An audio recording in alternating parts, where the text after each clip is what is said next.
Radio Raheem here with New York's own Chris ALGIERI. I'm not surprised to see you. Danny Jacobs is in the building as well. What is your role this time? What are you doing here? The role is kind of evolving as the camps are going on.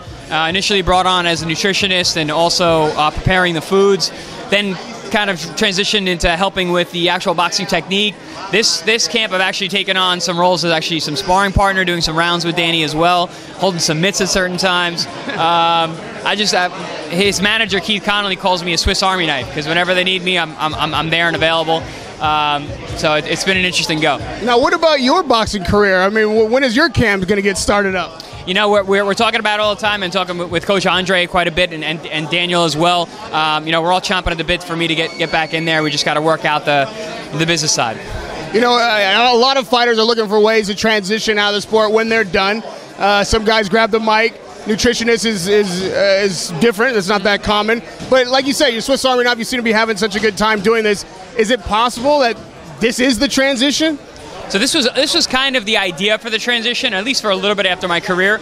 My career kind of stalled for a little while due to some unforeseen instances. So I kind of said, all right, well, I'll start it now, you know, and I can always resume my career and go back to this if I want to, get my feet wet doing this. You know, like you said, it's been entertaining so far. It's been working out well, but we'll see. I don't know if this is something I'm going to do forever, but. I mean, boxing is the kind of sport you kind of got to stay in. Could you see, I mean, would you be comfortable with your last fight already having been fought? So I get asked that question quite a bit. I am extremely proud of what I've been able to do in the ring. I've accomplished a lot of the goals that I had set out.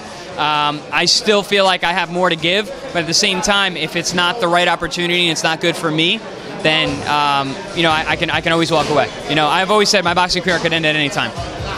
Lastly, what have you experienced with Danny Jacobs in this camp? Obviously, there's a new promoter. They're calling it like a new chapter.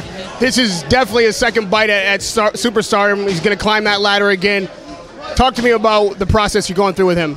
It's been great because Danny's reinvigorated. He really is. I mean, after the Triple G fight, obviously we were all invigorated, but there was kind of a long time waiting for the next fight. But then this opportunity came up, and it's a great opportunity that Danny is really trying to grab by the horns and has been doing things very different. Came into camp in great shape. He's super lean. He's making the weight no problem. So it's been interesting to watch him kind of grow through this camp. Are you kind of living now vicariously through his career? Like, you know, you're living and dying with his fights. Yeah. Does that satisfy that boxer in you? Nope, not at all. We talk about it with Danny all the time because Danny knows. He's a fighter. He understands me. We're sitting in the car. He's like, man, this must be killing you, huh? And I'm like, yeah, it is. But it is what it is. I can put that to the side for my man, the Miracle Man, to do his work. So, Radio Raheem, man, listen, it's a pleasure to talk to you always. Radio Raheem with Chris ALGIERI. The Swiss Army knife is your new moniker. Radio Raheem with Chris Swiss Army Knife ALGIERI.